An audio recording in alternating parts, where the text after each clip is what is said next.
nongmai macha ama pairaga nangna dhap tawbada kigani khanbra se nang nongmai sa paisa horose maru sidi ai purage ne ko ado wa ama su hairamge sana sa ai gi nupi ne matung da nang sana da mieng changlaba nang na thwai ga hapchang ga khainarabane khalo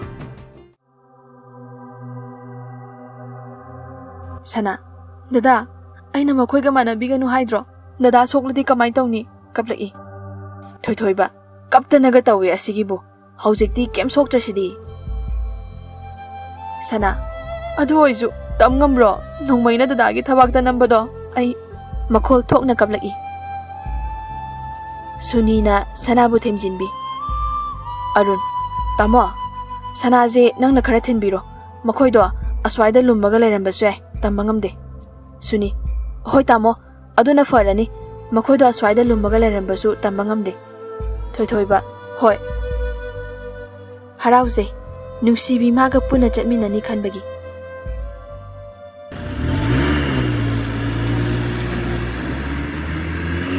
thoi bana sanabu puduna chatkre adubu thoi badi sana hoigi mayumda gari edu thaudre atopada oina thauki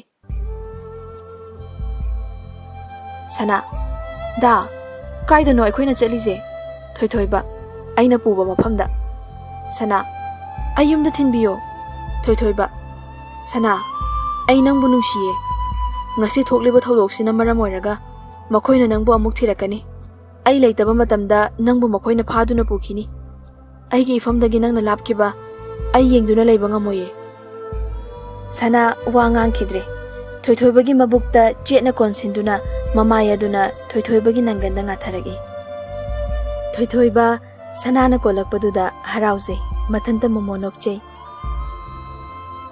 thoi ba side glass adu semladuna sanabu yengnana bahona je adubu sanana thoi bagi nanganda ngathakibana uzabadi phangdre sana amuka hena kanna konsilai thoi ba us ai sorfule sana ikairaduna makhut adu khangtha thadoi thoi bagi nanganda ngatharambado handoklaga famlagi sana na makhut thadoklaba matung thoi bagi side glass da sanabu ubu fanglagi nungsitna yeibada sanagi samlang singado amuk su humdokli makhutna amuk tasinduna napada yepchei amuk su paithokladuna jinbal mayada samkhara napi tapna amuk lokthokchei thoi ba ngathara o nungsitna humbada samdo loina chairaga tawridubu nungairibo sana ikaina yanida kem tawdiye nungsitna khanghum humlakpada sammatona sanagi mamitta thinli ima hairaduna mamit noiragi thoi ba gari edu khamladuna kadaroge sana kaisum tawdiye mit oisida samna thinbani nusit khangsit silakpaduda thoi ba kaino ayengese sana yarani nge kaisum tawdeba thoi bana namdana yengi sorna fu tawraduna sangna kambi sana ikairaduna as yare kaisum tawdeba thoi ba gari edu thaunaba start tawkhre sana su kakhatli sana thauro kadoroge da thoi ba ikaiba pumba thadoklaga kolaroidro sana as thauro se yare kolaroi ikaina thoi bagi makhut aduna lamlaklaga sanagi makhut adu paiduna kolhalli ngatharaga phamo sana da wangang bolojingai thoi ba ngathara o sana ikai na ngatharagi thoi ba gari thauba horakle sana amukta chongdriba mihulama chonglai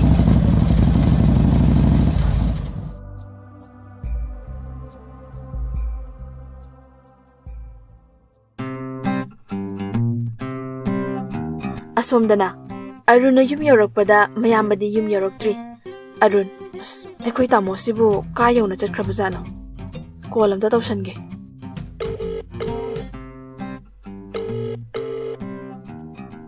The person you are calling is not answering. Please call again call later. tawi adubu paikhalaktre Asomdana. Sana. Da. Nangi phone lae. Thoi ba. Pairaroida. Sana. Pung thengba sida yumgi oramganiye. Thoi ba. Nupi jenbada yumgi phone laaga aina amuka pairaga nupi chele amu haikidro. Sana. Ibani gi cheli ro. Thoi ba.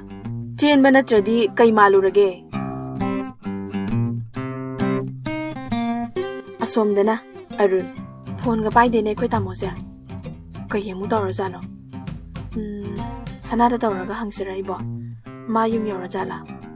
Sanada amuk call tawragi. Sana phone lauthoptuna yengi.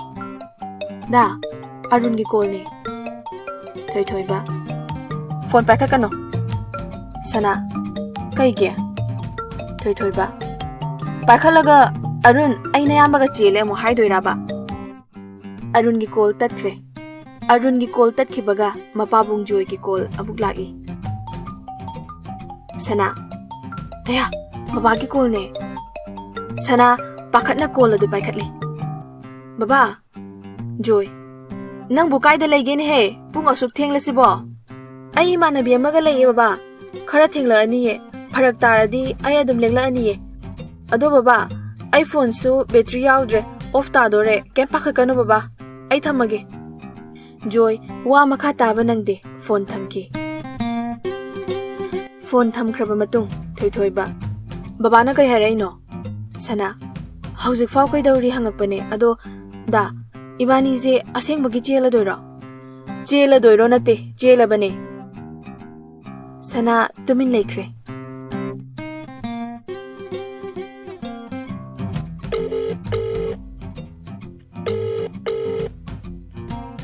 The person you are calling is not answering. Please call again later.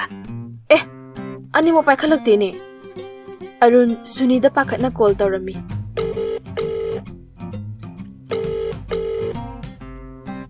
Suni. Arun, kai leirage? Arun. Aikhoi tamoju call pairakte, Sanaju pairaktre. Kai tawbo yaro jatno khangdre ai pakhatlebo. Ibungo, nang pakhatlo haide kaisu. Mi amana ama pamnabanina kanana khangba. Nungsi phongdokna rambasu. Adugi koiba chatminai oiramni. Arun. Ado call di receive tawbo yaidana moijo. Suni. Moina nangi call receive tawdrasu aina di nangi tawredana. Arun. Nang bukada namta ngangnu ba? Suni. Ai je karan ngangbo e khallaba. Ai thame. Haidawbo wadi haide aduga katukaran ngang leine. Ai thame nangang hawro. Phone thamkhraba matung.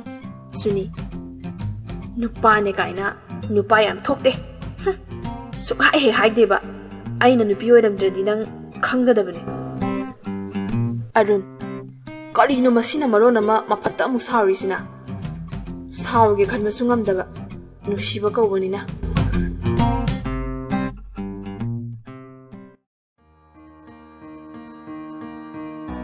Asomdana Joy. Pung asuk thenglasi phawba halakteba. Kanagi da lektoino haibasu haide. Karino masi angangsina khallisibo. Hoini maini ama haibadi masu pai. Phone su switch off leikrene mase. Asomdana Mema Arun bu kauraduna changlai. Arun! Nayamba du kaida lehauge ni he. Arun Khongpham khangde. Arun. Ima, tamodo mamanaba ama unani na chatkibane. Mema. Adubu haiba. Pungse thengle hauzik phawbu karamba mamanaba unari no madubo. Ngai hak leiraga thoi bagi message ama lagi. Arun. Tamoni ne. Kai hairi no message na. Message. Arun. Ima hoidadi haigano. Ai ngasi sanaga chele. Message adu pabaga khudakta Sunida call tawi. Suni. Nupa thoktaba kay amu haige haino. Arun. Pao matamge tawbane. Suni. Kay pao no. Akhoi tamodo sanaga chele haidana message thare. Yam ngamme. Nungsinaba faw nungsinadri aduga chelaba. Migidi chenkre pamjaba magi manak yokre. ꯑꯩꯒꯤꯗꯤ ꯅꯨꯄꯥ ꯍꯣꯃꯣ ꯑꯃ ꯂꯩꯕꯅꯤꯅ ꯍꯥꯏꯕꯤꯔꯛꯇ꯭ꯔꯦ ꯑꯔꯨꯟ ꯍꯦꯔꯥ ꯃꯥꯏ ꯍꯥꯏꯖꯔꯛꯁꯅꯤꯗ ꯃꯤꯗꯨꯕꯨ ꯀꯅꯥꯅꯣ ꯂꯩ ꯑꯃ ꯅꯨꯄꯥ ꯊꯣꯛꯇꯕ ꯑꯃ ꯑꯩꯒꯤ ꯅꯥꯀꯣꯡꯗ ꯌꯥꯎꯔꯤ ꯍꯧꯖꯤꯛ ꯑꯔꯨꯟ ꯃꯃꯤꯡꯗꯣ ꯍꯥꯏꯔꯛꯑꯣ ꯍꯥꯏꯕ ꯁꯨꯅꯤ ꯅꯁꯥꯅ ꯈꯪꯗ꯭ꯔꯣ ꯑꯩ ꯊꯝꯃꯦ ꯐꯣꯟ ꯊꯝꯈꯤ ꯑꯔꯨꯟ ꯑꯩꯁꯨ ꯅꯪꯕꯨ ꯅꯨꯡꯁꯤ ꯍꯥꯏꯕ ꯉꯝꯗꯕꯒꯤ ꯇꯧꯕꯅꯦ ꯁꯨꯅꯤ ꯑꯗꯣ ꯑꯩ ꯅꯣꯡꯃꯗꯤ ꯁꯣꯏꯗꯅ ꯍꯥꯏꯒꯅꯤꯌꯦ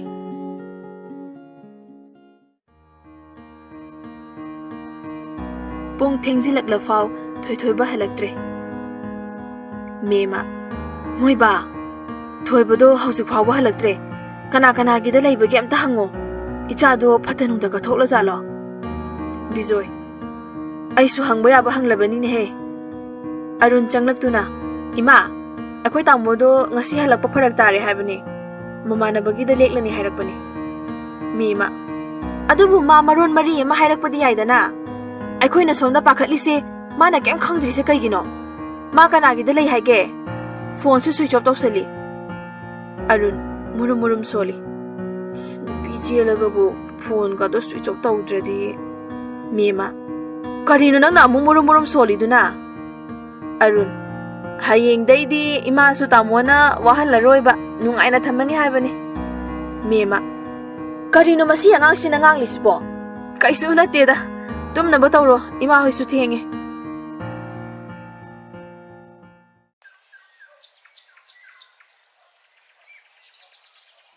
No ngaladuna. Thoy-thoyba nupi chele haina paulai. Arun na wari pumba libadagi karam tawna chelibano haiba khangle. Mema. Karino aina tariba pausibo. Mabu hawjik nupi chen ma matamlo. Moiba. Tabro. Phadokna na ba tawsi. Bijoy. Mama, nangbu ngakta tumina layuba. Ay kok siam sai. Mema. Hawjik pu tumina layba yaba matamlo moiba. Bijoy sauna lauraki. Aina tumin layro hayardi layro dana. Nacha nupa na pami haina purae. Hawjik ay kaidaw haibano. Mema. Aduna bu khaidok na ba tawsi haide dana. Bijoy. Mama, nang si nupi ama niko. Nupi ama oiraga, nupi ama gi pukning bu khangdaba nang na nupi oiramba sa. Ay ngaktaba ngamde. Ay di nang sa. Afaba mama ama ni haina khalambani. Adubu ay gi wakhal lale. Mema. Moiba, adugi wa ngak sunate. Nupi machado kanano karino khangbasu wa ngang baloi jingai. Bijoy. Yare lepo taningdre. Nang na khanba dumaina migi mama mapa na su khalamgani. Migi su machane. Nang na nacha nungsibagumne mi su macha nungsirine. Hawjikti nacha na purakle ay mapa ama oina haidokpa chatpa tabani. Makoina kari hairakke habado yengba tabani. Ay su ichane nungsi. Adubu nacha gi laibakta nupi machado tamlamlabanina kayamu haironi. Mema. Tamma yaroye. Nupi macha ama gi damak ichado asibagi khayatagi hinglakliba natro. Kapladuna. Soiramba thokladi ichado siraba natro. Aina aduguma nupi amabu karamna ima oina lawsingadawribano. Bijoy. Ay sumadu pumba khangdaba nate. Adubu laibakini khando. Mema mathamoida. Nangna yumsida ima oina laklabasu. Aina nangbudi ima oina khaloi ko. Nangi maramgi ichado asibagi khayata tarurabani ko. Arun. Ima yam hena su khanjin ganuse. Itay mado hek uba matamdane. Ima na hena na mawoyningadabani. Mema asawa pumba Arun da haitharami. Nangna wa pumna ma ase khangna losin manatra. Arun. Ima asawa do pharoko namong nupi yoroklani. Ngahak leiraga Sanabu thoy-thoybagi mayumda purakle. Laikaygi nupi singsu Sanabu yengba laklami. Laklamba khudingmakna. Mema, nang dinaraibak yam phai. Namong nupi ze ingna tapiba masak na masak phajariba Lakshmi ama laklabani he nakhoi imungse. Adubu memadi Sanabu mamaw moina khanba ngamkidre.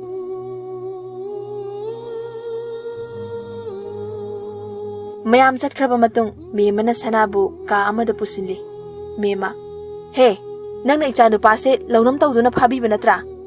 Isa se natra din nang nupa amta phangdrabo. Sana pirang ihawna. Ima. Mema. Kanagi ima. Ay nangi namanate. Sana. Ima, adumna haibigano. Nachagidi, imasu laikidre. Imabu, aigi imani khanjage. Mema. Oh, pu pang sudana haurakpagi haunabi, nama adu su laitrabanina, warakpinabadi laitredo. Adunadi lamket lam haibi oire, natro? Mamai laithoi. Sana. Ima, adumna haibigano. Kapladuna. Memagi makhong ko na kablai. Mema. Sokla ka no engon daga. Tukache. Nanggumba na ay busok pa di natik nate. Sana. Ima sunupini ko.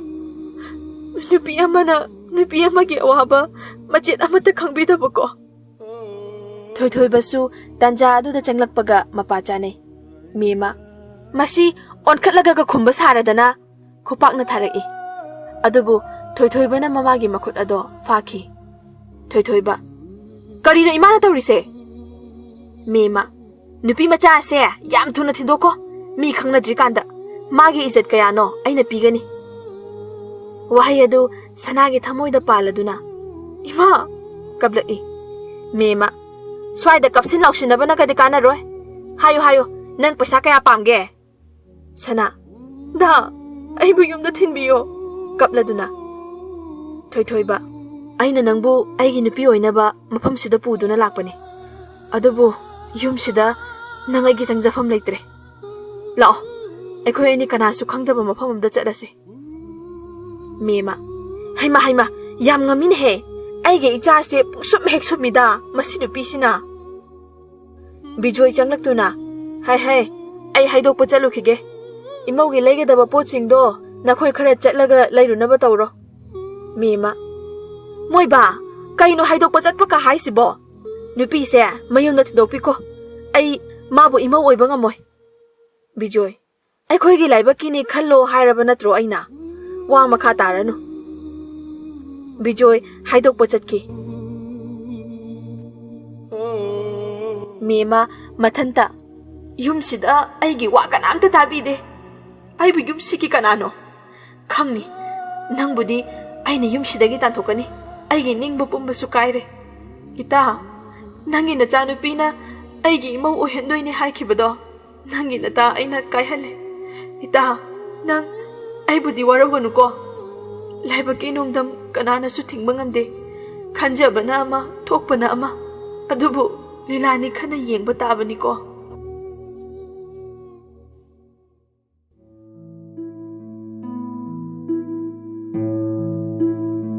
Thoy ba na sanabu mamagi manaktagi puduna thoki. Aduga atopa ka amada pusinki. Thoy ba na. Sana. Aina nangbu yam nungay handre ko. Namdana su nangi ayaba yaudana chele. Hauzik na imana amuk nangbu. Sana.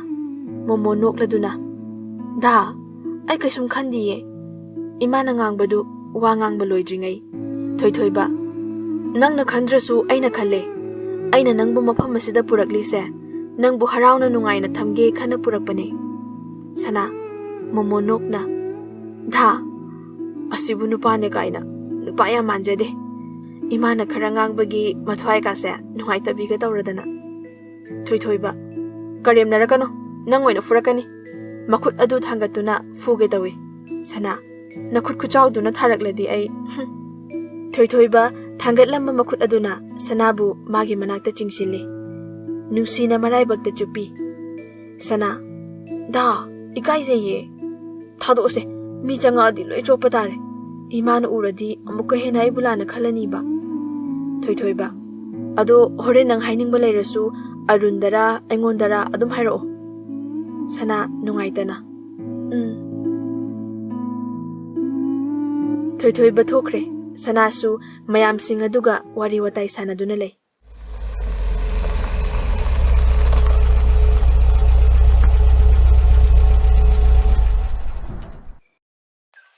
Bijoy nupi haidok pa chatluba halakli. Maithongda haraubagi sakta mamaga loinana halaki. Imung changladuna memabu kauraki. Bijoy. Hai mama! Tali bro! Kaida laygen he? Wari ama sadaba yadrene he? Tholo omta. Mema. Tare. Hobe thoraki. Bijoy. Hey, yam nungay ba pao matamgin he nang bo? Mema. Hꯧjikpu kai pau nungaiba ama amuk leirige moiba. Nate, nupi mayumnaga khaidoknabagi wa haudorakpra haimi. Bijoy. Oh, ai nupi sa khita phau pukchel chawthokpa leite da ko. Mema. Aina hairiba wa sinatana kai pau nungaiba na moiba na tamdori basibo. Bijoy. Luhongba se athubada pangthokta yadre. Wa ngangba loidringai mema na marak thatki. Mema warauna. Adura makhoi babana nungaiba pau hairibse. Bijoy. Hoine. Adu nang nupi macha ase kanano kanagi machano khanglabro. Khanglakpa bikupta mama nang soidana kapkani ko. Mema. Ma kanano karino ai tasengna khangba pamdre. Khangsu khangningde. Sauna. Ai changkhiba yaraba moiba. Pau tamba loirabani na. Bijoy. Yadri. Nang changkhibasu. Aigi pau tamba loidri. Mema. Ai thabak yam yami sasat hairo. Bijoy. Sat hekta haiba yade ne. Ai dingasi manga chap manarabani. Nupi macha aduna magi mapabungi ming hairakpada ai chingna na chatkhibani. Adubu aina chingnaribado chumlamledana. Mema. As nangi chingna daba ai khangde. Ai change. Mema na hek changkhige tawbaga. Bijoy. Nupi macha ase atai kanagi macha nate. Joy amadi Lakshmi ani ki machane. Wahai adu tabada mima thanglamba makhong adu kanagumba amana chatpa yaroi haina khambagum thoki. Kaino moi bana hairisibo. Mahakpu aigi ita Lakshmi gi macha. Ichabu mama aina sak khangludraba ko. Bijoy. Haujikta karigi kapliba. Nupi na khoina na bukchel aduk pikliba karigino. Mima. Bukchel pikpa natige moi ba.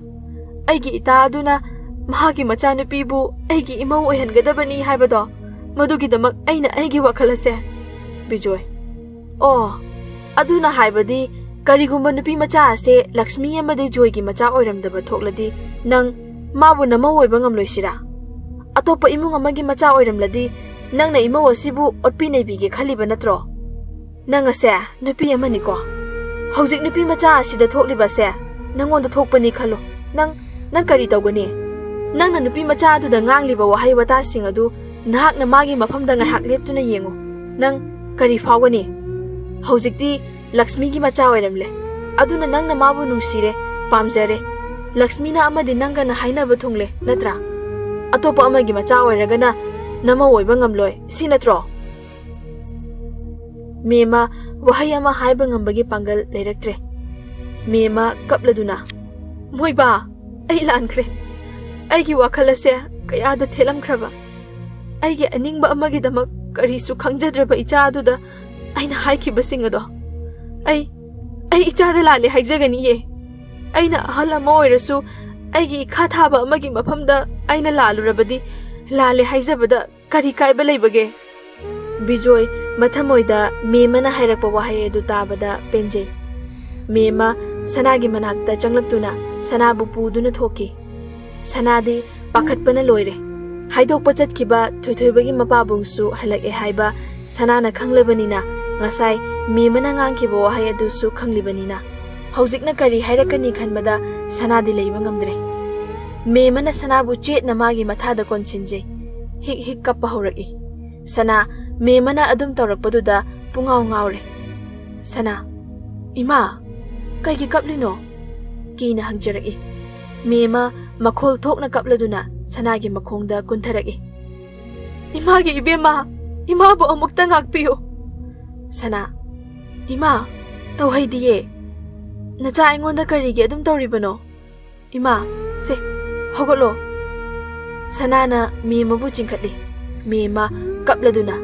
Aise nupi ama oiraga nupi amagi awaba khangdaba ai mama ama oibada matik chatrabine. Sana ima adumna haigano namongda kari pendabano hayo ima.